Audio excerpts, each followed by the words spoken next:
Sir हम बात कर रहे हैं एविडेंस एक्ट की, और एविडेंस एक्ट एक ऐसा एक्ट है जी, हम बात कर रहे हैं एविडेंस एक्ट की, और एविडेंस एक्ट एक ऐसा एक्ट है जिससे मैक्सिमम मार्क्स स्कोर किए जा सकते हैं। एविडेंस एक्ट में मार्क्स आता नहीं है किसी को भी। इसका एक सिंपल रीज़न है सर कि जब हम पेपर लिखते हैं तो हम बहुत सारी की एलिमेंट्स मिस करते हैं फ्रॉम द डायरेक्ट। उस पर मैं आज डिस्कस करूंगा। आज हम जो टॉपिक डिस्कस करेंगे दे आर फ्रॉम 1 to 55। हम 1 से 55 तक जितने भी क्वेश्चंस यहाँ से बनते हैं हम इन क्वेश्चंस को डिस्कस करेंगे। ठीक है, ये जो क्वेश्चन है हम मेजरली इनको डिस्कस करेंगे। क्या क्वेश्चन है, क्या हमें आरजेस के पॉइंट ऑफ व्यू से पढ़ना है। देखिए, आरजेस में कुछ चीजें ऐसी है जो फिक्स है बिल्कुल। मतलब अगर लास्ट ईयर उस सेक्शन के इलस्ट्रेशन आए तो इस साल इस सेक्शन के इलस्ट्रेशन आएंगे। मतलब आप आंख बंद करके बोल सकते हो कि सर लास्ट ईयर वो आया इस साल ये आएगा, इस साल वो आया लास्ट ईयर ही आएगा।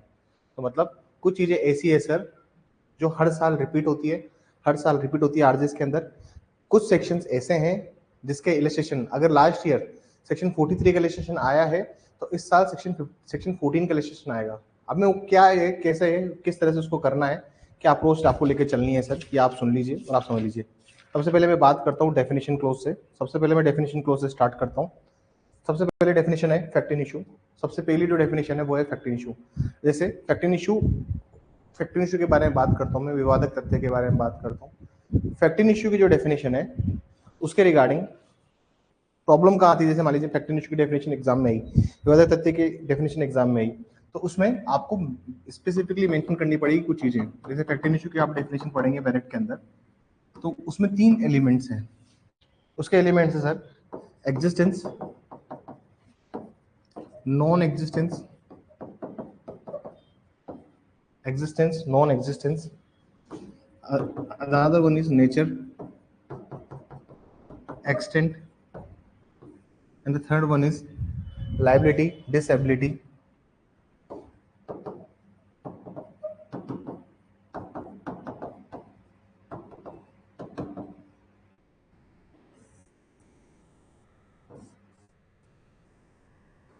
जब कभी भी कोई भी पार्टी किसी लाइबिलिटी को असर्ट करती है या डिनाई करती है, अब हम जजमेंट राइटिंग में भी क्या करते हैं। सपोज कीजिए एक जजमेंट राइटिंग हमारे सामने आए, हमारे सामने फैक्ट इन इशू है कि A has killed B, A के द्वारा बी को मारा गया, या फिर A has intention to kill B, कि ए को कि ए के पास मृत्यु करने का, बी की मृत्यु करने का आशय था। अब ये एक फैक्ट इन इशू है, तो हम क्या करते हैं सर, हम वहां पर यहाँ पर ये चीज बोलते हैं कि सपोज कीजिए मेरा फैक्ट इन इशू है ए हैज इंटेंशन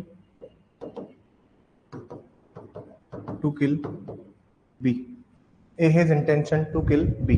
सपोज ये फैक्ट इन इशू हमारे पास है, तो हम अगर प्रोसिक्यूशन है तो हम असर्ट कर देंगे लाइबिलिटी। ठीक है, हम बोलेंगे कि हाँ, दूसरी पार्टी बोलेगी कि सर ये नॉन एग्जिस्ट करती है लाइबिलिटी। ठीक है, ये नॉन एग्जिस्ट करती है, हम ये असर्ट करेंगे, या फिर हम डिनाई करेंगे लाइबिलिटी। ठीक है, एक आदमी बोलता है कि सर उसके द्वारा जो हत्या कारित की गई वो बहुत सीवियर नेचर की थी, मतलब ये ऐसा नेचर था जो जाना चाहिए मर्डर में, न कि कल्पेबल होमिसाइड में जाना चाहिए। तो एक प्रोसिक्यूशन उसको असर्ट कर रहा है, वहीं पर जो डिफेंस है वो उस नेचर को डिनाई कर रहा है। तो इस तरह से काम होता है। सपोज कीजिए एक पार्टी बोल रही है कि लाइबिलिटी है, दूसरी पार्टी बोल रही है कि वन ऑफ द एक्सेप्शंस में आ रहा है, वन ऑफ द एक्सेप्शन में आके ये काम हुआ है, चाहे वो कल्पेबल होमिसाइड के वो 5 एक्सेप्शन ही क्यों ना हो, culpable does not fall into the category of murder, शायद उसी में क्यों ना आए, दूसरी पार्टी इसको असर्ट कर रही है। बात समझ में आई? तो ये जो 4-5 एलिमेंट्स हैं दे आर वेरी इंपॉर्टेंट। आप इनको जब याद करें, जब भी आप इनको तैयार करें फैक्ट इन इशू की डेफिनेशन को, तो ये एलिमेंट्स को प्लीज दिमाग में रखिएगा कि, और इन एलिमेंट्स का उपयोग कैसे किया जाता है ये मैं आपको बताया मैंने, कि इन एलिमेंट्स का उपयोग कैसे किया जाता है मैंने आपको ये बताया। ठीक है, any fact from which either by itself in connection with existence, non existence, nature, extent और लास्ट में लाइबिलिटी, डिसेबिलिटी को आप असर्ट करते हो या फिर डिनाई करते हो, तो यही बात क्या होती है सर, फैक्ट इन इशू होती है। ठीक है सर, यही बात क्या होती है, यही बात फैक्ट इन इशू की डेफिनेशन में हम लोग यूज कैरी फॉरवर्ड करते हैं। दूसरी जो डेफिनेशन है सर, एक होता है इशू ऑफ फैक्ट, एक चीज है फैक्ट इन इशू, दूसरा है sir issue of fact. This is order 14. This is section 3 of Indian Evidence Act. अब होता क्या चीज है सर, इसको एक बार देखिएगा. देखिए फैक्ट एंड इशू जो यूजुअली हम यूज करते हैं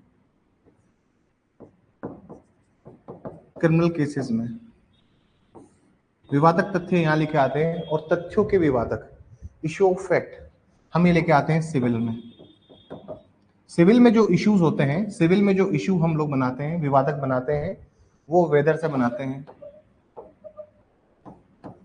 जबकि इधर हम जो विवादक बनाते हैं क्रिमिनल केसेस में, जो हम लोग इशू क्रिएट करते हैं या फिर इशू को हम चार्ज कर सकते हैं, हम जो क्रिएट करते हैं सर उसको हम सीधा अफर्मेटिव फॉर्म में लिखते हैं, सकारात्मक रूप में लिखते हैं. हम इसको अफर्मेटिव रूप में लिखते हैं. जैसे आप इसके इलस्ट्रेशन देखेंगे, आप अगर इसके इलस्ट्रेशन देखेंगे, if you look carefully the illustrations, जैसे फैक्ट एंड इशू में आप एक्सप्लेनेशन में ये बात लिखी हुई है जो मैं आपको बात समझा रहा हूँ. फैक्ट एंड इशू मेरे पास इंडियन एविडेंस एक्ट है 1872, मैं उसी से कवर कर रहा हूँ आज का सिलेबस. अब यहाँ पे आप इलस्ट्रेशन देखेंगे, लेट ए अक्यूज ऑफ दे कोज बीज डेथ ए इंटेंडेड टू. अब यहाँ पर जितने भी इश्यूज बने हुए हैं, जहाँ पे जितने भी फैक्ट एंड इशू बने हुए हैं, ये सब पॉजिटिव अफर्मेटिव रूप में बने हुए हैं, ये सारे अफर्मेटिव हैं. जबकि सिविल में जो इशू बनते हैं ये इंट्रोगेटिव बनते हैं, ये प्रश्नवाचक होते हैं. ये सारे स्टार्ट होते हैं वेदर से. ठीक है सर, इनका बेसिक डिफरेंस ये होता है फैक्ट एंड इशू का एंड इशू ऑफ फैक्ट का. ये जो चीज दी हुई है ये एविडेंस के एक्सप्लेनेशन में बता रखी इन लोगों ने, और ऑर्डर 14 मेनली इसके रिगार्डिंग डील करता है. ऑर्डर 14 इसके रिगार्डिंग मेनली डील करता है. ठीक है सर. अगली डेफिनेशन है रिलेवेंट फैक्ट की. नेक्स्ट डेफिनेशन है रिलेवेंट फैक्ट की, सुसंगत तथ्य की. रिलेवेंट फैक्ट की डेफिनेशन, नेक्स्ट डेफिनेशन जो इंपॉर्टेंट है वो है रिलेवेंट फैक्ट की डेफिनेशन. ठीक है, रिलेवेंट फैक्ट की डेफिनेशन और फैक्ट एंड इशू की डेफिनेशन दोनों ही इंपॉर्टेंट है सर. दोनों के बीच के डिफरेंसेस भी एग्जाम में पूछे जा सकते हैं, क्या डिफरेंसेस हैं. ठीक है सर, फैक्ट एंड इशू की डेफिनेशन में और इसमें. ठीक है, ये भी एग्जाम में पूछे जा सकते हैं. डेफिनेशन क्लोजेस इनके बिल्कुल याद कीजिएगा सटीक तौर पे. Definition are very materialistic here, ये बहुत इंपॉर्टेंट है. डेफिनेशंस आपको याद होनी चाहिए, डेफिनेशंस आपको याद होनी चाहिए रिलेवेंट की. ठीक है sir. One fact is said to be relevant to the other. इसको जो डेफिनेशन दी हुई है, एक तथ्य दूसरे से सुसंगत तब कहे जाएंगे when one is connected with the other in the ways referred in the provisions of this act. और बाकी तो फिर asserted denied liability, nature, extent, liability, disability, अगर आप उसको assert करते हो, deny करते हो, प्रत्याख्यान करते हो, प्रत्याख्यात करते हो, तो वो वाली बात हमें उसमें मेंशन करनी पड़ेगी. ठीक है सर. डिफरेंसेस के रिगार्डिंग ऑलरेडी एक पीडीएफ आपको भेजा हुआ है. डिफरेंसेस के रिगार्डिंग ऑलरेडी एक पीडीएफ आपको भेजा हुआ है, जिसमें एविडेंस एक्ट के भी डिफरेंसेस हैं. उसको प्लीज रेफर कीजिएगा.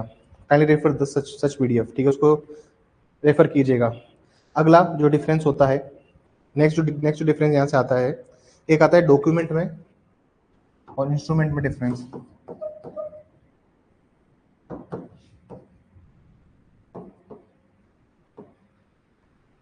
डॉक्यूमेंट में और इंस्ट्रूमेंट में डिफरेंस, इसको बोलते हैं दस्तावेज, इसको बोलते हैं लिखत.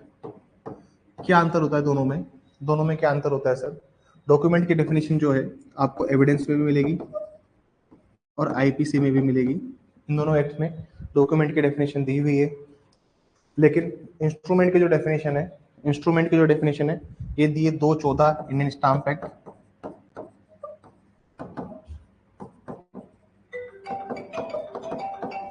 214 इंडियन स्टाम्प एक्ट में इसकी डेफिनेशन दी हुई है. एक बार क्लास के बाद फोन करता हूं मैं आपको. इंडियन स्टाम्प एक्ट में दी हुई है 1899. ठीक है, तो दो डेफिनेशन है. अब होता है क्या चीज, इनमें डिफरेंसेस क्या होते हैं सर? देखिए, document it can be anything which is expressed and describe upon substance of matters by the means by of letters, figures, marks. ये हम सबको पता है, किसी भी चीज पे कोई भी चीज लिखी हो तो वो एक तरह से डॉक्यूमेंट है. इंस्ट्रूमेंट क्या होते हैं सर? इंस्ट्रूमेंट ऐसा डॉक्यूमेंट होता है जिससे कोई भी राइट, लाइबिलिटी, ड्यूटी अराइज होती है. मतलब कोई भी ऐसा दस्तावेज जिससे अधिकार, कर्तव्य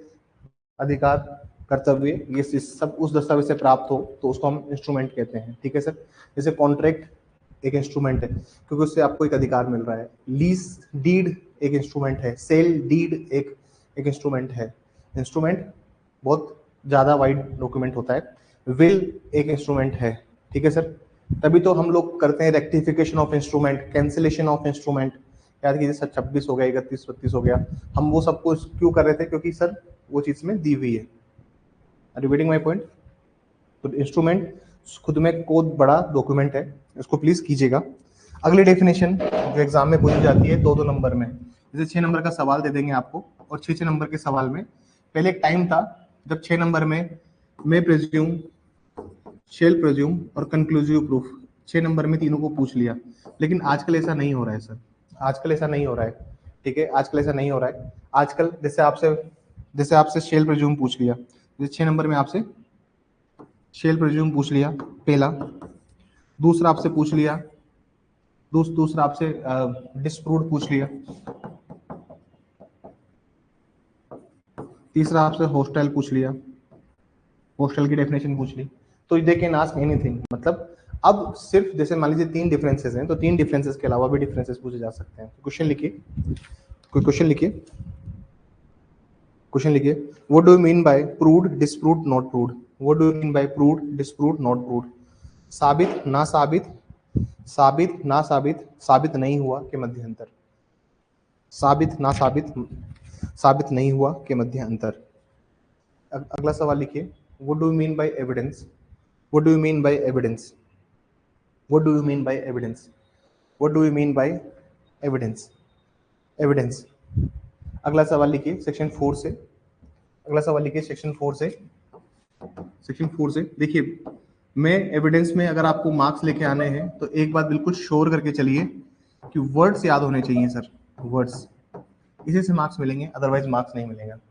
एविडेंस नंबर नहीं देता है प्री में, बहुत प्री के लिए बहुत आसान, मतलब एविडेंस से आसान कुछ नहीं है प्री के लिए, प्री के लिए एविडेंस से इजी कुछ नहीं है। लेकिन मेंस में evidence is one of the toughest subject. Number नहीं आता इसमें से, नंबर इसलिए नहीं आता सर क्योंकि हम एग्जैक्ट वर्ड्स नहीं याद करते। अब मैं किसी से पूछ लूँ बर्डन ऑफ प्रूफ की डेफिनेशन, मेरे को वर्बिटम सुना दो, वर्बिटम वैसी की वैसी। मैं आपसे बोलूँ कि स्टॉपल की डेफिनेशन चलो वैसे की वैसे सुना दो, एनी एक्ट डिक्लेरेशन ओमिशन, शुरू करो एनी एक्ट डिक्लेरेशन ओमिशन से। बहुत कम लोग होते हैं सर जो लिख पाते हैं वैसे का वैसा ही जो उनको चाहिए होता है, हर एक वर्ड का महत्व है। तो प्लीज इस पोर्शन को एविडेंस, अगर आप सवाल यहाँ पे आप आए हैं मेरे पास, अब मेरे पास आने का उद्देश्य ये है कि सवाल पता लगे और हम बिल्कुल पिन पॉइंटेड तैयारी करें। डेट नहीं आ रही है तो इस टाइम हम जितना फायदा उठा सकते हैं उतना फायदा उठाएं। कोर्ट में रिट लगेगी, क्या होगा क्या नहीं होगा, टाइम कितना मिलेगा। 2022 के अंदर, 2022 के अंदर सितंबर में प्रीलिम्स हुआ था, सितंबर और अक्टूबर, शायद सितंबर लास्ट वीक, अक्टूबर फर्स्ट वीक से कुछ प्रीलिम्स था। इसका मेंस हुआ था 30 अप्रैल और 1 मई को। आप सोच लीजिए कितना समय इनको मिला है। इसलिए मैं कह रहा हूँ सर कुछ नहीं पता, हमें नहीं पता क्या आइडिया है। सिर्फ लास्ट ईयर ही ऐसा हुआ था कि इन्होंने डेट दे दी थी सारी एक साथ। अब ये दिमाग मत लगाना अपना, डेट कब आएगी, डेट कब आएगी, डेट कब आएगी, डेट कब आएगी। You are not prepared for the mains. मैं आपको अभी भी कहता हूँ आप मेंस के लिए तैयार नहीं है अभी। मेंस की डेट का इंतजार तब कीजिए जब आपके आधे ज़्यादा सब्जेक्ट खत्म हो जाए, तब आप मेंस का इंतजार कीजिएगा सर। बिल्कुल आप मेरी बात को, आप हो सकता है मेरी बात आपको खराब लगे कि सर ऐसा कैसे कह सकते हैं हम तैयार नहीं है। मैं इसलिए कह सकता हूँ तैयार नहीं है क्योंकि जिस तरह से हम लोग सवाल तैयार कर रहे हैं, रैंक निकालने के लिए ऐसे ही काम करना होगा। अगर आपको रैंक चाहिए, if you want to assure any of the rank, अगर आपको कोई भी रैंक चाहिए तो आपको ऐसे ही तैयारी करनी होगी। मैं बहुत ऐसे बहुत शुगर कोटेड बातें आपसे नहीं करना चाहता कि मैं आपको बहुत एक मून शाइन दिखाऊं, एक फिल्म सी पिक्चर आप प्रेजेंट करके रखूँ, नहीं आप तो बन जाएंगे, आप तो बन गए। नहीं सर, बहुत मेहनत करनी है, अटमोस्ट हार्डवर्क करना है। जब लगे कि आप थोड़ा सा आराम कर ले, जब लगे कि तो वो सोचना कि और मेहनत करनी है। रैंक चाहिए, रैंक से कम कुछ डिजर्व नहीं करते। क्योंकि सर आप में बहुत सारे बच्चे ऐसे हैं जो बहुत सालों से तैयारी कर रहे हैं, बहुत सारे बच्चे होंगे जिनका फर्स्ट अटेम्प्ट होगा। लेकिन अभी सोच लीजिए कि फर्स्ट को लास्ट बनाना है, और जो बहुत साल से तैयारी कर रहे हैं भी निचोड़ निकाल लीजिए मेहनत का पूरा। नेक्स्ट वैकेंसी कब आएगी, नो वन नोज। ठीक है सर, ये वैकेंसी भी इन्होंने जल्दी में इसलिए करवाई क्योंकि इन्होंने एफिडेविट भेज दिया था। देखिए हाई कोर्ट ऑलरेडी एफिडेविट भेज चुका था अपना सुप्रीम कोर्ट को, और इनको भी पता था कि कभी भी सुप्रीम कोर्ट का ऑर्डर आ सकता है। सो दैट इन लोगों ने वैकेंसी निकाली एक, कि अभी एक और वैकेंसी निकाल देते हैं फिर रुकेंगे ये। तो सर ऐसा हो सकता है, इसका कुछ भी वो नहीं है। नेक्स्ट वैकेंसी कब आएगी, no one knows about it. Please इस बार कोई फाइनल बनाना, एग्जाम की डेट कब आएगी ये सवाल मत पूछिएगा मुझसे, क्योंकि मुझे भी नहीं पता, मुझे भी टेक्निकली नहीं पता। ठीक है सर, हो सके तो आज आ जाए, हो सके तो कल आ जाए, हो सके तो 15 दिन में आ जाए, हो सके तो नहीं भी आए 2 महीने, हम नहीं जानते। अभी जो हाई कोर्ट काम कर रहा है ये ओल्ड स्कूल काम कर रहा है। ओल्ड स्कूल मतलब पहले यही काम करता था हाई कोर्ट, सिर्फ लास्ट ईयर की वैकेंसी ही एक्सेप्शन थी, जिसमें प्री के साथ ही रिजल्ट की, जिसमें मेंस की डेट दे दी गई थी। अभी तुमको ये बात बिल्कुल समझ लो सर, अभी आप तैयार नहीं हैं, प्लीज अभी तैयारी कीजिए। ठीक है, जब तक बहुत रिगरस हार्डवर्क से तैयारी नहीं हो जाएगी तब तक do not expect for the mains. अभी होगा, देखिए आपका प्रीलिम्स निकल चुका है, आज नहीं तो कल मेंस लिखना ही है, तो प्लीज वो तैयारी कीजिए। ठीक है सर, अगली डेफिनेशन लिखिए। मे प्रिज्यूम, शेल प्रिज्यूम और कंक्लूसिव प्रूफ, इंपॉर्टेंट डेफिनेशन है for the purpose of RJS.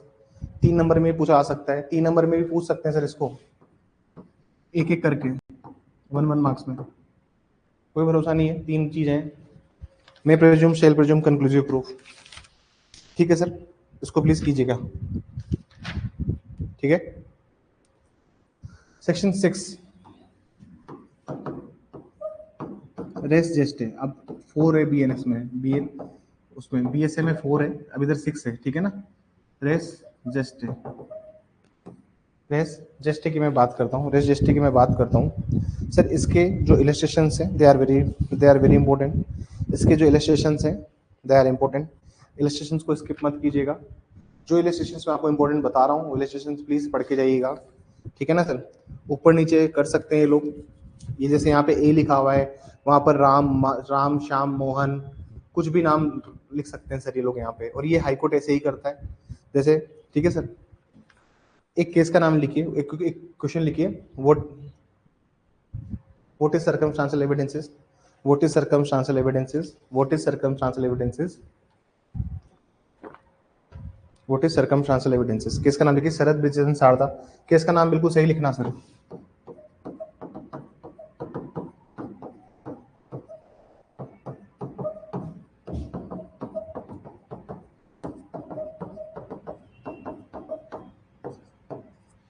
Sharad Birdhichand Sarda versus state of Maharashtra, state of Maharashtra 1984। बहुत इंटरेस्टिंग केस है, इसके फैक्ट्स अभी नहीं सुनाऊंगा आपको, बहुत लंबा हो जाएगा। इसके फैक्ट्स में कुछ नहीं होता सर, इसके फैक्ट्स में ये 2 भाई होते हैं और ये पुणे में कहीं रहते हैं, तो वो इसकी वाइफ जो है सर वो जहर मतलब जहर कंज्यूम कर लेती है, पॉइजन कंज्यूम कर लेती है। पति रात को लेट आते हैं तो पति को लगता है वाइफ सो गई है, लेकिन पति को जब रियलाइज होता है कि वाइफ जो है शी इज नो मोर, वो उठा के उसको पास वाले डॉक्टर के लेके जाता है। अब इसमें क्या होता है, बहुत सारे पॉइंट्स कोर्ट ने हेल्ड किए हैं, जैसे सुसाइड नोट अगर आप लिख रहे हो तो वो भी डायन डिक्लेरेशन के फॉर्म में आता है, ये भी इस केस में बोला गया कोर्ट के द्वारा, सुप्रीम कोर्ट ने। अब इस केस में जब क्या होता है कि जब कोर्ट बाद में इन्वेस्टिगेशन होती है इसमें, तो इन्वेस्टिगेशन में पता लगता है कि वाइफ ने कुछ लेटर लिखे थे अपनी अपनी बहन को, अपनी मम्मी को, उसमें उन्होंने जिक्र किया था कि जो मेरे पति हैं वो मुझे कहीं काम नहीं करने देते, घर नहीं जाने देते, ऐसे करके कुछ एलिगेशंस थे अगेंस्ट द हस्बैंड, और उसमें कोई अभी डायरेक्ट एविडेंसेस नहीं था। सुप्रीम कोर्ट ने अक्विट किया था इस केस में। अब इसके प्रिंसिपल्स लिखिए, इसको हम लोग पंचशील सिद्धांत भी कहते हैं। ठीक है, एपीओ में ये सवाल ऐसा कैसे ही उठ के आया, एपीओ में मैंने उनको बोला था इसको लिख के आने के लिए। अभी आप लोग एपीओ में लिख के आए नहीं लिख के आए, डोंट नो, जो पुराने वाले बच्चे हैं वो वही बता पाएंगे। एपीओ में मैंने इसके सारे के सारे फैक्ट्स भी लिखवाए, तो लिखिए प्लीज इसमें पहला पॉइंट लिखिए, पहला पॉइंट लिखिए, इसके 5 पॉइंट्स लिखवाऊंगा मैं आपको। ठीक है, इसके 5 प्रिंसिपल्स हैं वो मैं लिखवाऊंगा। पहला पॉइंट लिखेंगे, the circumstances available on record, the circumstances available on record. पहला पॉइंट लिखेंगे, the circumstances available on record fully satisfied the guilt of an accused, fully satisfied the guilt of an accused, the circumstances available on record fully satisfied the guilt of an accused। Hindi में लिखेगा, जो परिस्थिति में साक्ष्य उपलब्ध है, जो परिस्थिति में साक्ष्य उपलब्ध है, जो परिस्थिति में साक्ष्य उपलब्ध है, वह अभियुक्त के दोषी होने को पूर्णतया संतुष्ट करते हों। जो परिस्थिति में साक्ष्य उपलब्ध है वह अभियुक्त के दोषी होने को पूर्णतया संतुष्ट करते हैं। थोड़ा तेज लिखना, छूट जाए तो वापस रिकॉर्डेड लेक्चर ले लेना। सेकंड पॉइंट लिखिए, the facts show established The facts so established should be inconsistent with the hypothesis of the guilt of accused. The facts so established should be inconsistent with the hypothesis of the guilt of accused. जो तथ्य साबित किए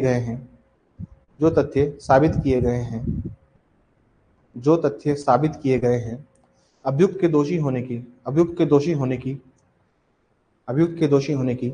परिकल्पना के साथ सुसंगत हो। जो तथ्य साबित किए गए हैं अभियुक्त के दोषी होने की परिकल्पना के साथ सुसंगत हो। अगला पॉइंट लिखिएगा, थर्ड पॉइंट लिखिएगा, the circumstances proved are of conclusive in nature. The circumstances proved are of conclusive in nature.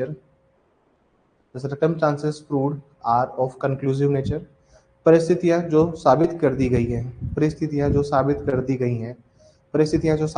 गई हैं वह निश्चायक प्रकृति की होनी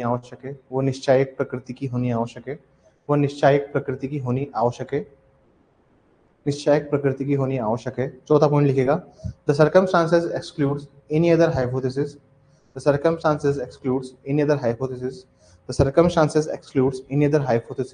परिस्थितियां अन्य परिकल्पनाओं को अपवर्जित करती हों।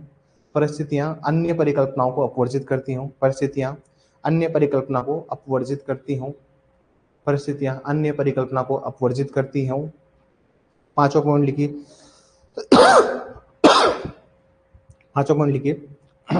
there must be chain of evidences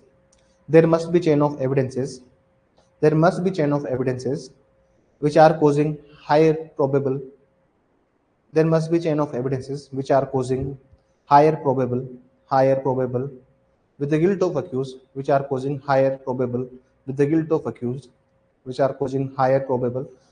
of accused, ऐसे साक्ष्य की श्रृंखला हो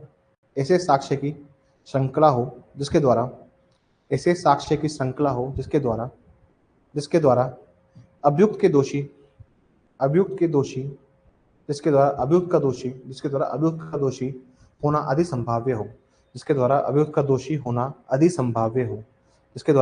दोषी होना अधिक संभाव्य हो। एक और केस लिखिए सेक्शन 6 में,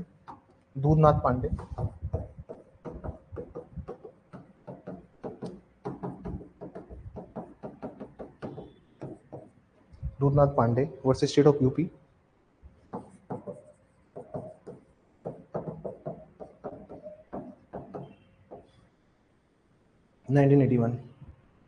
ये भी केस किसका है? रेस जेस्टे का केस है, ठीक है। Now come to next point, section 7। Judgment writing करते वक्त हम लोग बहुत चीज लेके चलते हैं क्रिमिनल में। जैसे हम लोग लेके चलते हैं क्या ओकेशन क्या है, कोज क्या है, effect, opportunity, state of things क्या है। जैसे अगर आप देखेंगे सेक्शन 7 में, तो सेक्शन 7 में there are multifold elements. First is occasion, other is cause, other is effect. Occasion, cause, effect, opportunity,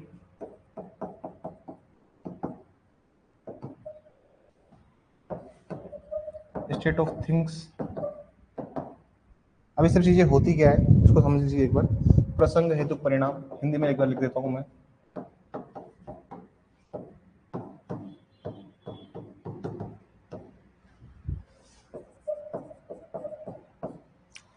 अवसर,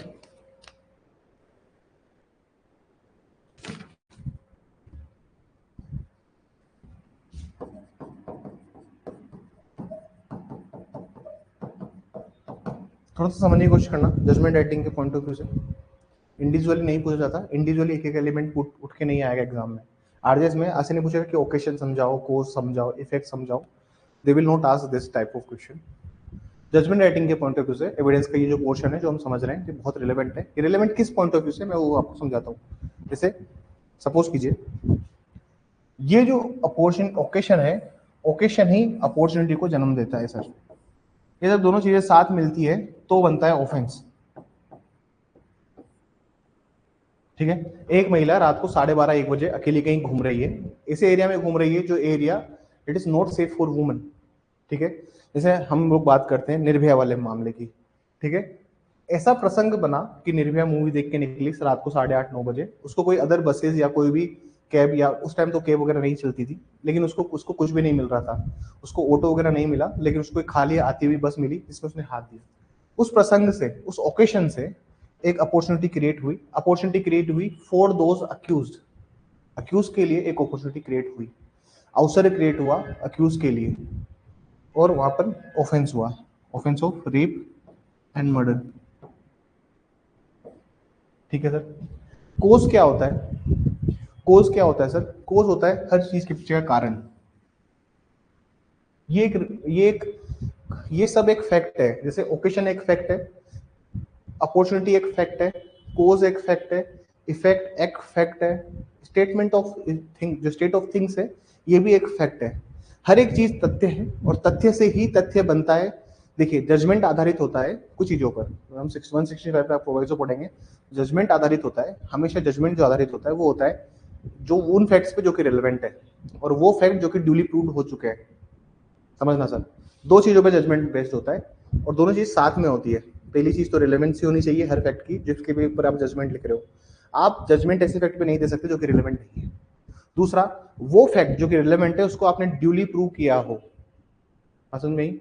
एक सवाल आता है रिलेवेंसी एंड एडमिसिबिलिटी, अभी वो सवाल भी करवाऊंगा मैं आपको, ठीक है सर। लेकिन ये आप बात समझिए, ये बात आप समझिए, ओकेशन से अपॉर्चुनिटी आती है, कोज होता है हेतुक, इसको बोलते हैं हम कारण, कि क्या कारण था अपराध होने का। तो कारण ये हो सकता है कि उन लोगों ने शराब पी रखी थी, शराब पी रखी थी, वो शराब पिए हुए थे। दूसरी बात, उस बस में कोई नहीं था।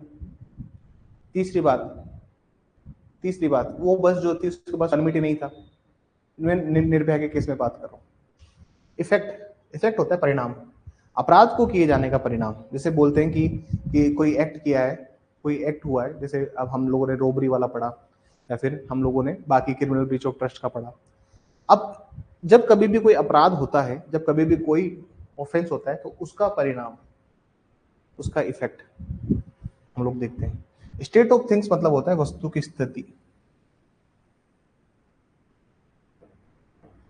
जैसे किसी घर में चोरी हुई है, किसी घर में चोरी हुई है और पूरा सामान बिखरा पड़ा है। समझ, सपोज कीजिए थेफ्ट इन ड्वेलिंग हाउस हुआ है, किसी गृह निवास में चोरी हुई है, पूरा सामान बिखरा हुआ है। तो स्टेट ऑफ थिंग्स, जो चीजें जिस उसमें रहनी चाहिए पोजीशन में उसमें नहीं है। किसी आदमी के साथ लूट हुई है तो उसकी स्टेट ऑफ थिंग्स क्या रहेगी? ठीक है, उसकी शर्ट कपड़े फटे रहेंगे। ठीक है, उसको 2-4 गुस्से के इधर निशान होंगे, खून निकलता रहेगा। That is state of things. ये हमेशा याद रखिए, state of things, state of things are very relevant. जैसे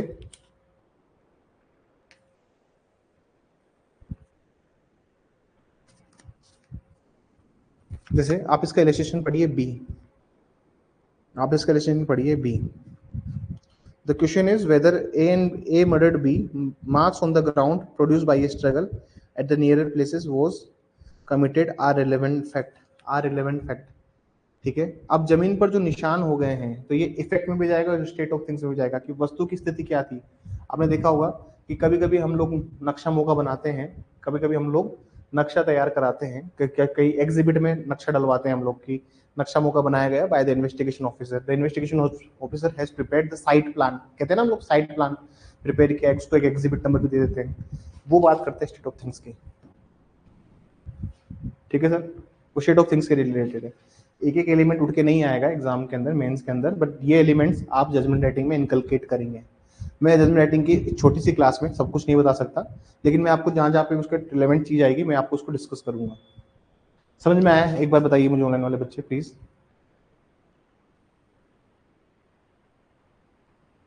एक बार प्लीज हाँ ना लिख दीजिए so that I can move forward.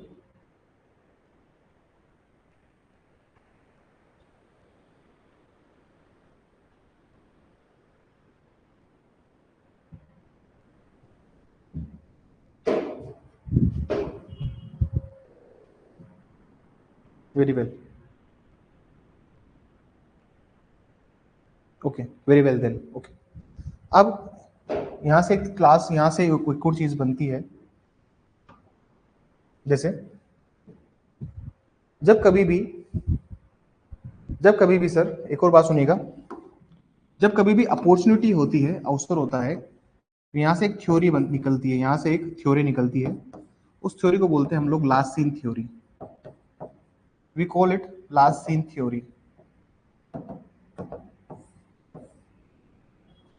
बात समझिए, जब कभी अपॉर्चुनिटी होती है तो उससे एक थ्योरी बनती है जिसको हम कहते हैं last seen theory. Last seen theory क्या होती है सर? लास्ट सीन थ्योरी वो होती है कि लास्ट टाइम किसके साथ देखा गया। सपोज कीजिए जजमेंट कुछ ऐसा है जिसमें लास्ट टाइम किसी के साथ देखा गया, ऐसा होना बताया गया, तो वो चीज रिलेवेंट होकर अंदर द अपॉर्चुनिटी, वो अवसर पे रिलेवेंट होती है। It is an opportunity. किसका नाम लिखेंगे? नवीनता कृष्णन। वे रिसेंटली की जजमेंट है, ये रिसेंट जजमेंट है सुप्रीम कोर्ट का।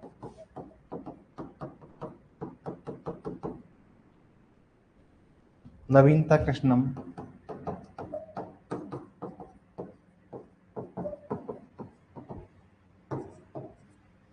Navaneetha Krishnan versus state by inspector of police.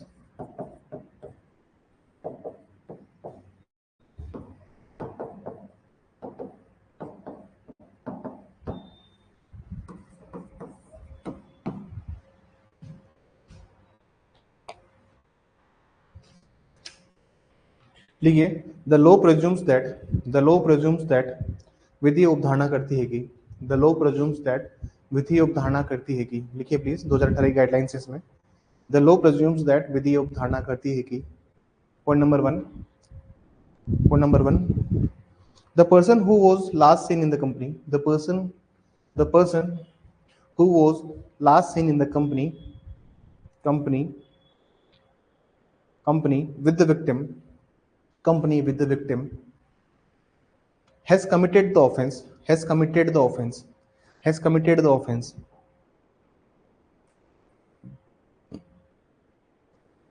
पहला पॉइंट लिखिए, जो व्यक्ति पीड़ित के साथ अंतिम बार देखा गया था, जो व्यक्ति पीड़ित के साथ अंतिम बार देखा गया था, जो व्यक्ति पीड़ित के साथ अंतिम बार देखा गया था, ये माना जाएगा कि उसके द्वारा ही अपराध किया गया है। ये माना जाएगा कि उसके द्वारा ही अपराध किया गया है। ये माना जाएगा कि उसके द्वारा ही अपराध किया गया है। सेकंड पॉइंट लिखिए, however this presumption is rebuttable in nature, हालांकि ये उपधारणा खंडनीय है। Section 8, motive preparation.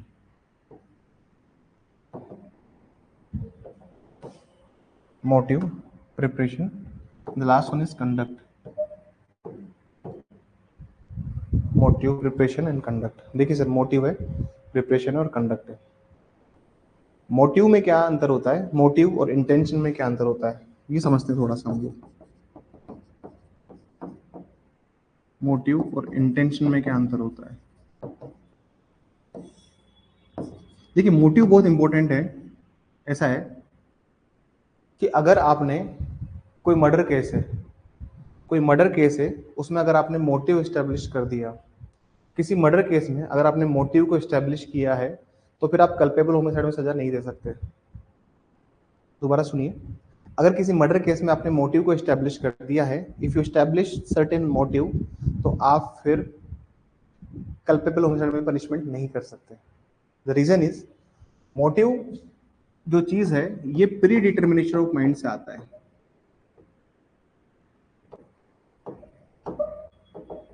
पूर्व निर्धारित योजना का पार्ट होता है मोटिव कभी भी लास्ट मोमेंट पर नहीं बन सकता। ये हमेशा ऑलरेडी एक प्री सेटल्ड माइंड से आप डिसाइड होके आते हो कि you have a certain motive with respect to certain things. मैं मोटिव और इंटेंशन की बात करता हूं। सपोज कीजिए आपका मोटिव बनना है आरजेएस, ठीक है। जब तक इस मोटिव के साथ में इस मोटिव को पूरा करने के लिए आप एक्ट नहीं करेंगे, इस मोटिव को पूरा करने के लिए, आपका मोटिव है आरजेएस बनना, इस मोटिव को पूरा करने के लिए आप एक्ट नहीं करेंगे तब तक इंटेंशन नहीं आएगा सामने। बात समझ में आ रही है? आप अपने मोटिव को पूरा करने के लिए जो एक्ट करते हैं, जो कार्य करते हैं, वही इंटेंशन है। समझ में आई बात? मेरा इंटेंशन है कोई कार्य करने का, लेकिन अगर वो कार्य मैंने नहीं किया तो फिर मेरा इंटेंशन नहीं माना जाएगा। बात समझ में आई? मेरा इंटेंशन था सर्टेन, मेरा इंटेंशन है मर्डर करने का, लेकिन अगर मैंने वो काम किया ही नहीं तो इंटेंशन साबित नहीं होगा। मोटिव रखना ही सिर्फ और सिर्फ मोटिव रखना ही सिर्फ और सिर्फ आपका एक्ट पूरा नहीं करता है। मोटिव के साथ में जब आप इंटेंशन पता लगता है एक्ट से। अब सर हो सकता है कि बहुत सारे बच्चे इस आरएसएस बनने के जो मोटिव है इसको पूरा करने के लिए 10 घंटे 12 घंटे लाइब्रेरी में बैठते हो, या 10-12 घंटे घर पर सेल्फ स्टडी करते हो, या फिर रोज आंसर राइटिंग की प्रैक्टिस करते हो, या फिर रोज रोज अपने आंसर्स प्रिपेयर करते हो, साथ में हिंदी इंग्लिश की तैयारी भी करते हो, ऐसे राइटिंग करते हो। तो जो भी आप एक्ट कर रहे हो वो सपोर्ट कर रहा है आपके मोटिव को, और वही जो एक्ट कर रहे हैं आप, वही आपका क्या है सर? इंटेंशन। इंटेंशन रिलेवेंट होता है अंडर सेक्शन 14 में, मोटिव रिलेवेंट होता है अंडर सेक्शन 8 में। अंतर है इन सब में, ठीक है सर? और प्रिपरेशन क्या होता है सर? प्रिपरेशन सबको पता ही है, तैयारी, हम तैयारी कहते हैं। और कंडक्ट दो तरह का होता है, प्रीवियस और सब्सिक्वेंट। इसमें कोई दिक्कत वाली बात नहीं है, इसमें कोई दिक्कत वाली बात नहीं है, ठीक है सर? 2 इलस्ट्रेशन है सेक्शन 8 में, इनको अंडरलाइन कीजिएगा।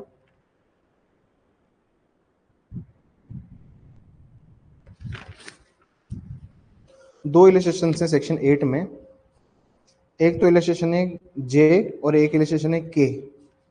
ये एग्जाम में आते हैं सर, इलस्ट्रेशन जे और के।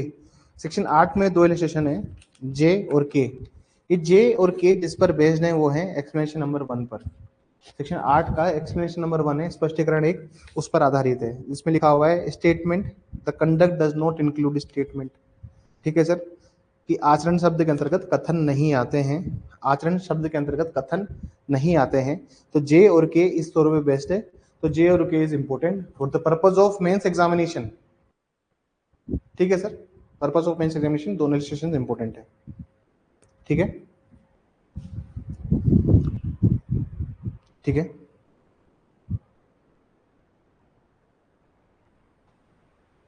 किसका नाम लिखिए? पंकज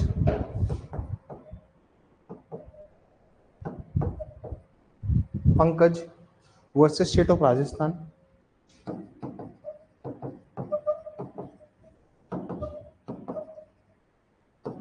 दो 2016 सुप्रीम कोर्ट। लिखिए इसमें discovery statement is not relevant under section 8। Discovery statement is not relevant under section 8. Discovery statement is not relevant under section 8. पता लगाए हुए कथन धारा 8 में सुसंगत नहीं है। पता लगाए हुए कथन धारा 8 में सुसंगत नहीं है। पता लगाए हुए कथन धारा 8 में सुसंगत नहीं है। But the conduct of pin Poynting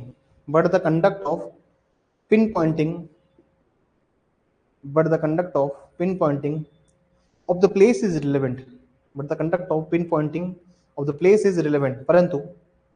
परंतु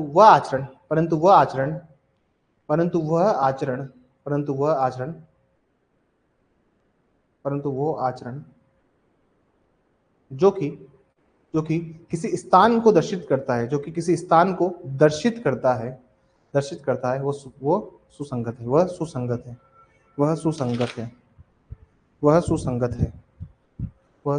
है।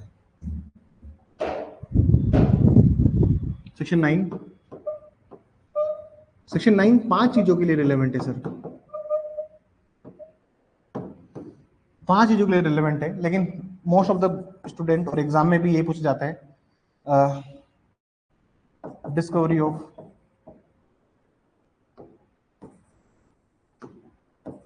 एक ही चीज के लिए हम लोग इसको ज्यादातर रिलेवेंट मानते हैं, आइडेंटिफिकेशन ऑफ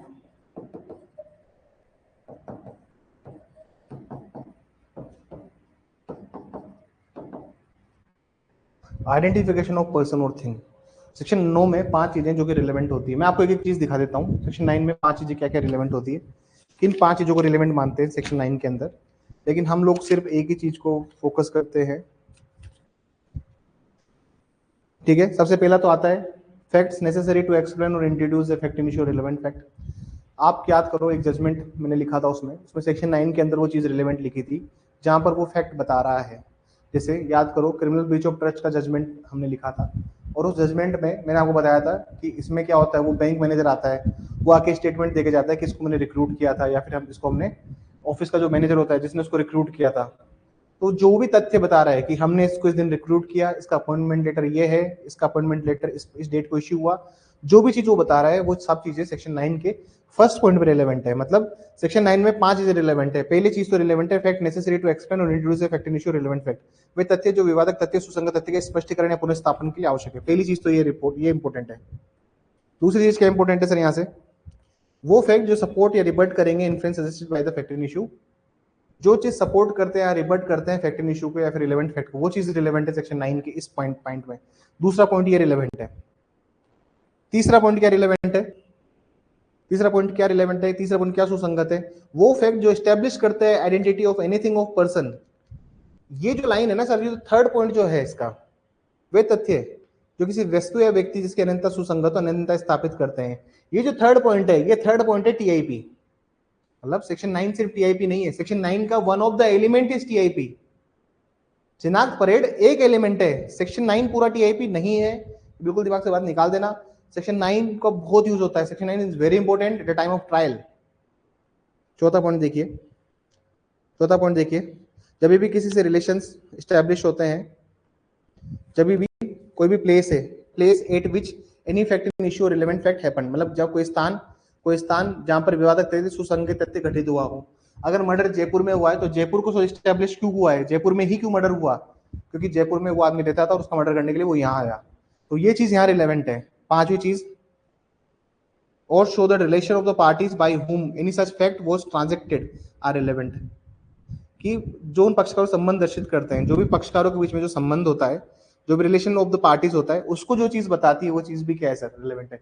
ये याद रखिएगा। और रिलेशन ऑफ पार्टी सिर्फ यहाँ पे नहीं है, रिलेशन ऑफ पार्टी सिर्फ यहीं पे नहीं है, वो सेक्शन 50, 49, 50 में बताते हैं। अगर आपको एविडेंस का वो सेक्शन 50 याद है तो जहाँ पे रिलेशन ऑफ पार्टीज के रिगार्डिंग जो स्टेटमेंट देगा वो चीज रिलेवेंट होगी, याद कीजिए। तो सिर्फ रिलेशन ऑफ पार्टीज यहाँ पे ही नहीं है, वो हर तरफ है। Are you getting my point? ठीक है सर, इस प्लीज बात को समझिएगा, है ना, इस बात को समझने की कोशिश कीजिएगा। ठीक है, एग्जाम में जो आता है वो सिर्फ टीआईपी आता है। जजमेंट राइटिंग के पॉइंट ऑफ व्यू से मैं आपको ये सारे पॉइंट्स बता रहा हूँ। एग्जाम में सिर्फ टीआईपी आता है, सिनाक परेड आता है। हेडिंग डालिए, हेडिंग डालिए, हेडिंग डालिए, test identification parade, test identification parade and its evidentiary value, test identification parade and its evidentiary value. सिनाक परेड व उसका साक्ष्यिक महत्व, सिनाक परेड व उसका साक्ष्यिक महत्व, सिनाक परेड व उसका साक्ष्यिक महत्व। केस का नाम लिखिए मुंशी सिंह गौतम, केस का नाम लिखेंगे Munshi Singh Gautam. It's a very landmark judgment, Munshi Singh Gautam versus state of MP 2005। Munshi Singh Gautam versus state of MP. एक और केस है Malkhan Singh versus state of MP,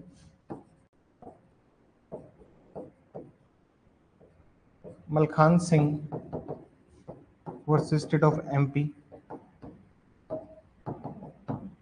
2003 supreme court. ठीक है, two cases are very important. Evidentiary value में क्या लिखना होगा हमें टीआईपी के, एविडेंशियरी वैल्यू में क्या लिखना होगा सर टीआईपी के, we have to mention section 54A, section 291A, section 291A, इसमें लिखिए, इसमें लिखिए please. It has no evidentiary value, it has no substantive, it has no substantive value, it has no substantive value, it has no substantive value, it has only corroborative value, it has only corroborative value। सिनाक parade का कोई सारवान महत्व नहीं है, कोई सारवान महत्व नहीं है, कोई सारवान महत्व नहीं है, सारवान महत्व नहीं है, परंतु इसका केवल संपुष्ट महत्व है, परंतु इसका केवल संपुष्ट महत्व है, संपुष्ट महत्व है, संपुष्ट महत्व है, समपुष्ट महत्व है। ठीक है सर। सेक्शन 10 क्रिमिनल कॉन्स्पिरेसी, ऐसा है सर। सेक्शन 10 जो है उसमें दोनों तरह की कॉन्स्पिरेसी आती है। ठीक है, चाहे वो हम बात करते हैं कॉन्स्पिरेसी जब कभी भी होगी, मान लीजिए एग्जाम में उसने बोला कि कॉन्स्पिरेसी हुई है, आपने कॉन्स्पिरेसी के चार्जेस लगाए हैं, आपने 120 बी लगा दिया है साथ में, ठीक है ना, तो आप सेक्शन 10 में उसको रिलेवेंट बनाएंगे। सेक्शन 10 में क्रिमिनल कॉन्स्पिरेसी भी है, आपराधिक षड्यंत्र भी है, और इसमें सिविल कॉन्स्पिरेसी भी है। इसमें दोनों कॉन्स्पिरेसी इसमें कवर होती है, क्योंकि अगर आप पढ़ेंगे उसमें तो उसमें एक्शनेबल चीज लिखी हुई है। If you look carefully in the section 10, section 10 अगर आप देखेंगे तो वहां पर लिखा हुआ है एक्शनेबल रॉन्ग, लिखा हुआ है एक्शनेबल रॉन्ग, अनुयोज्य दोष। तो अनुयोज्य दोष जो होते हैं वो सिविल कॉन्स्पिरेसी की बात करते हैं। ठीक है सर, सिविल कॉन्स्पिरेसी की बात करते हैं। ठीक है सर, केस का नाम लिखेंगे इसमें Afzal versus NCT of Delhi, Afzal versus NCT of Delhi. इसको ये पार्लियामेंट अटैक केस था 2005। कॉन्स्पिरेसी के केसेस हैं ये सारे। ठीक है sir, Afzal versus NCT of Delhi, Kehar Singh versus Delhi administration,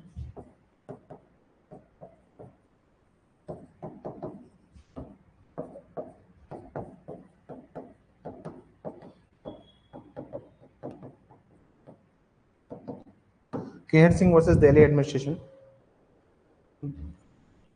1983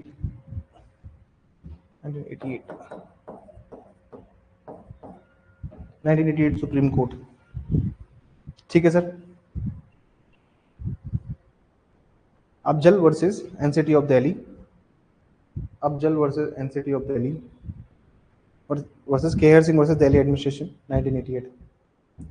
section 11, section 11 last year RGS में आया है, इसकी हेडिंग से ही सवाल पूछ लिया सर इन्होंने। ठीक है, पूरा सेक्शन इंपॉर्टेंट है for the purpose of so and so for thing, पूरा सेक्शन इंपॉर्टेंट है sir.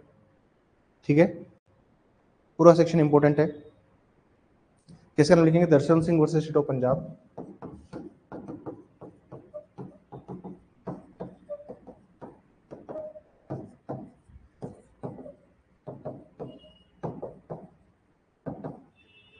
Darshan Singh versus state of Punjab 2016 supreme court.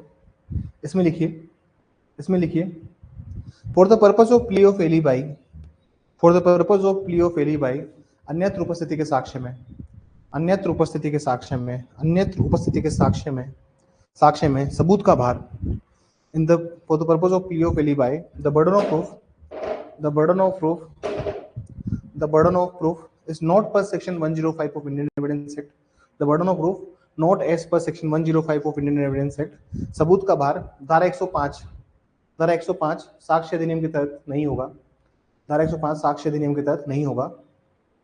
1872 की बात कर रहा हूँ, साक्ष्य अधिनियम, हिंदी में साक्ष्य अधिनियम बोलते हैं हम लोग अभी भी, तहत नहीं होगा। The burden of proof not as per the section 105 of the Indian Evidence Act. However, the burden of proof as per 103, however, the burden of proof as per 103 would be applicable. However, the burden of proof as per section 103 would be applicable. हालांकि हालांकि सबूत का भार हालांकि सबूत का भार धारा 103, धारा 103 भारतीय साक्ष्य अधिनियम के तहत लागू होगा, तहत लागू होगा। ठीक है सर, ठीक है सर।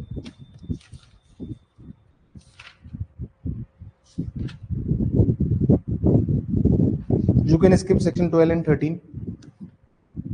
14 में आएंगे सर। अब सबसे इंपॉर्टेंट सवाल देखिए सर, एक साल आता है सेक्शन 14 का लेजिस्लेशन, एक साल आता है सेक्शन 14 का लेजिस्लेशन, 43 का लेजिस्लेशन, एक साल इसके लेजिस्लेशन आते हैं और एक साल इसके लेजिस्लेशन आते हैं एग्जाम में, मेंस में। अभी लास्ट ईयर इसका लेजिस्लेशन आ गया है। अब सेक्शन 14 में सर सवाल ये, बहुत सारे लेजिस्लेशन है सर, कौन सा लेजिस्लेशन करना है सर, कौन सा लेजिस्लेशन करना है? जो इंपॉर्टेंट है वो है एनओपी।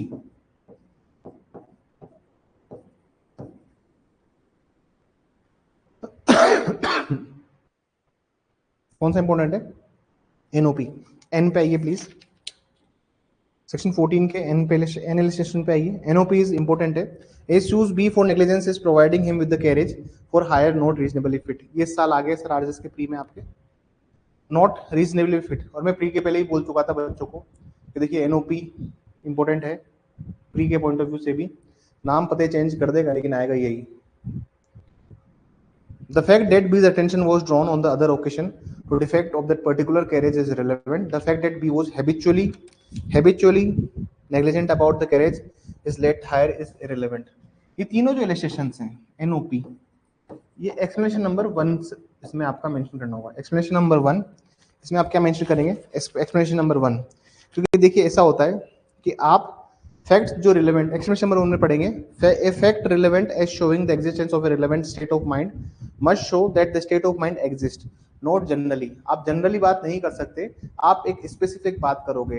ठीक है सर, वो घोड़ा गाड़ी लेके गया था, घोड़ा गाड़ी में कुछ मिस्टेक थी, आप ये नहीं बोल सकते कि उसकी जो घोड़ा गाड़ी है वो पहले भी खराब थी और वो जनरली खराब ही रहती है, वो उसने इसी प्रकार की बनाई है। आप ये नहीं बोल सकते कि अभ्यास तो अपेक्षा मानता, आप ये नहीं बोल सकते कि that he is a habitually negligent person. आप जनरल टर्म में बात नहीं कर सकते। ये स्पष्टीकरण 1 बोलता है। इसका आंसर जब लिखेंगे तो स्पष्टीकरण 1 बताना पड़ेगा आपको, क्योंकि स्पष्टीकरण 1 कहता है, एक्सप्लेनेशन नंबर 1 कहता है 40 ये एनओपी तीनों इंपोर्टेंट लिस्टेशन है सर। ओ पे आइए। A is tried for the murder of B by intentionally shooting him. अब इसका जो थर्ड पैराग्राफ है ओ का जो थर्ड है, the fact that A was in habit of shooting, तो सर ये भी नहीं हो सकता ना, no one is in the habit of shooting. होंगे हिस्ट्री सेटर, आपके एरिया में भी बहुत सारे हिस्ट्री सेटर और बहुत सारे गैंग्स रहती होगी, ये थोड़ी ना कि राह चलते लोगों को गोली मार रही है। No one is in the habit of shooting, आप जनरली बात नहीं करेंगे, you will talk only with respect to the relevant thing. ठीक है सर। पी में देखिए A is tried for the crime. The fact that he said something indicating an intention to commit that particular crime is relevant. The fact that he said something indicating a general disposition to commit crimes of that class is relevant. अगर वो आदमी कोई साधारण प्रवृत्ति की कोई बात कर रहा है तो वो चीज रिलेवेंट नहीं होगी। वो रिलेवेंट क्यों नहीं होगी? बाकी देखिए एनओपी को छोड़ के जितने भी सारे रिलेशंस हैं वो सब रिलेवेंट है। सिर्फ ये 3 चीजें हैं जो इररिलेवेंसी की बात करती है और यही एग्जाम में आती है, तो एनओपी आता है सर। 43 के रिलेशंस में मैं आपको बताऊंगा कि उनको कैसे आंसर उनको लिखना है, ये भी हम डिस्कस करेंगे। ठीक है सर, ये भी हम डिस्कस करेंगे, but please NOP are important, they are very important. ठीक है सर। सेक्शन 15 के इलस्ट्रेशंस देखेंगे, इंपोर्टेंट है सर। एक्सीडेंटल और इंटेंशनल की बात करते हैं,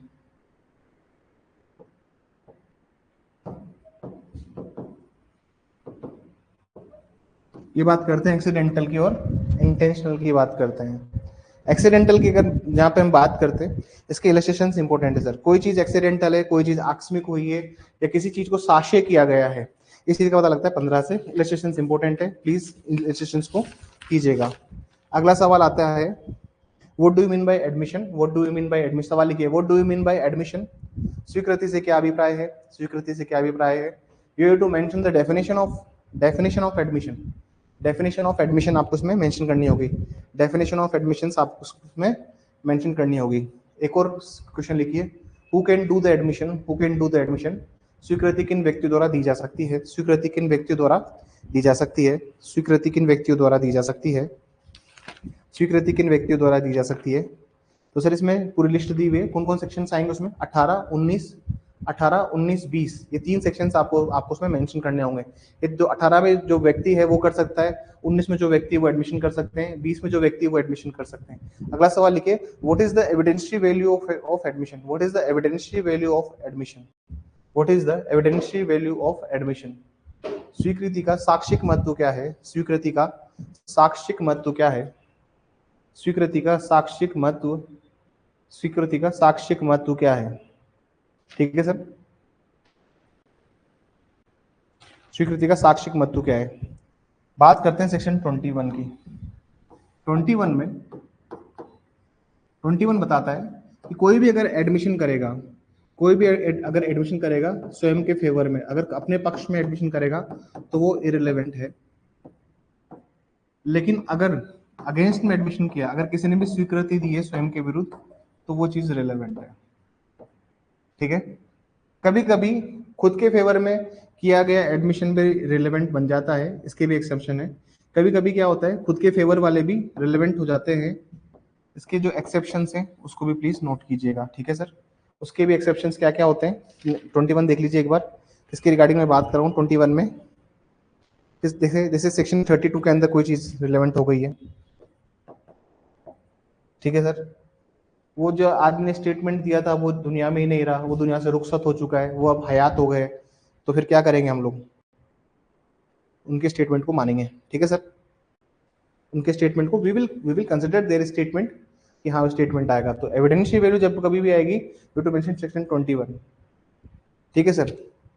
सेक्शन 21 आपको मेंशन करना होगा, you to mention section 21 very specifically. अब बात करते हैं कन्फेशन की। कन्फेशन दो तरह का होता है usually, one is judicial confession, न्यायिक संस्वीकृति, एक होता है नॉन जुडिशियल कन्फेशन या एक्स्ट्रा जुडिशियल कन्फेशन, अलग अलग नाम बोलते हैं इसको, non judicial confession, extra judicial confession, ठीक है सर। न्यायिक संस्कृति और एक होता है गैर न्यायिक संस्वीकृति। अब जुडिशियल कन्फेशन की मैं बात करता हूं तो you to mention 164, read with 281, read with 463। मैं अगर नॉन जुडिशियल कन्फेशन की बात करता हूं, when I am talking about the non judicial confession, तो इसमें 28 और 29 के कन्फेशंस ही इंक्लूड होते हैं बस, ठीक है। इसमें 28 और 29 के कन्फेशन ही इसमें इंक्लूड होते हैं, ठीक है। किसका नाम लिखेंगे, किसका नाम लिखेंगे, RM Malkani,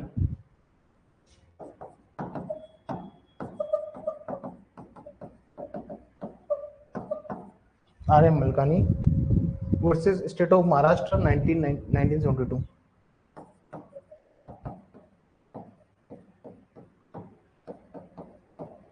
RM Malkani versus state of Maharashtra 1972।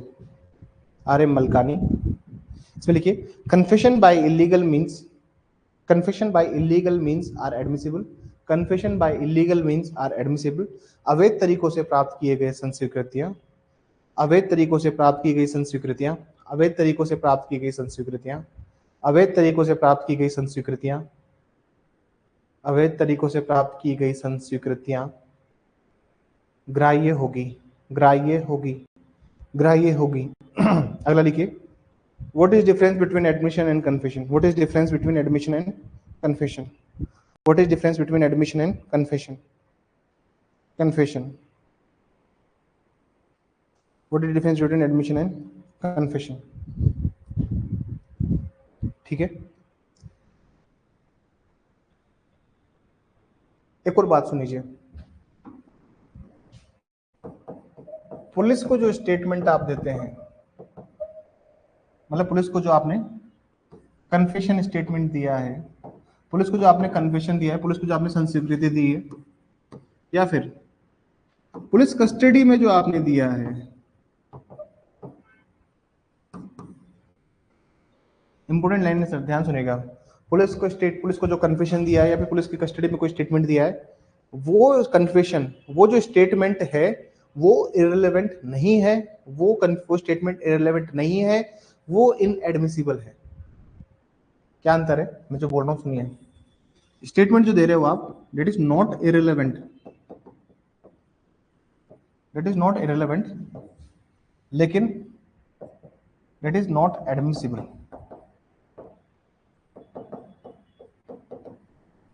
मतलब कह सकते हैं कि पुलिस को जो स्टेटमेंट दे रहे हैं वो इररिलेवेंट नहीं है, ठीक है सर, लेकिन वो एडमिसिबल भी नहीं होते। प्रॉब्लम क्या होती है, एडमिसिबिलिटी और रिलेवेंसी को समझिए थोड़ा सा, एडमिसिबिलिटी और रिलेवेंसी को समझिए थोड़ा सा। एक सवाल आया RJS मेंस 2024 में, that admissibility and relevancy are not coextensive, मतलब सुसंगता और ग्राह्यता सहअस्तित्व में नहीं है। अब इसका आंसर मैं नेक्स्ट क्लास में आपको बताऊंगा, इस वाली क्लास में नहीं बताऊंगा, क्लास वैसे ही बहुत लंबी हो जाती है, क्योंकि इस क्लास में इसलिए नहीं डिस्कस करूंगा इस बात को, क्योंकि ये पीछे वाले टॉपिक्स जो है ना सर, हमारे 104 वाला टॉपिक हो गया, 136 हो गया, 165 हो गया, उसके संदर्भ में इसका आंसर आता है। लेकिन आप ये समझ लीजिए कि देखिए पुलिस को जो स्टेटमेंट देते हो वो रिलेवेंट नहीं, वो ऐसी बात नहीं कि वो रिलेवेंट नहीं है, मतलब दे आर नॉट इररिलेवेंट। अब इसको इसमें ऐसे नहीं लिख सकता कि दे आर रिलेवेंट, नहीं, ये बात तो मैं लिख ही नहीं सकता। नॉट इररिलेवेंट मतलब होता है कि सर ऐसा है कि वो वो ना तो वो रिलेवेंट है ना वो इररिलेवेंट है, आप समझ लीजिए।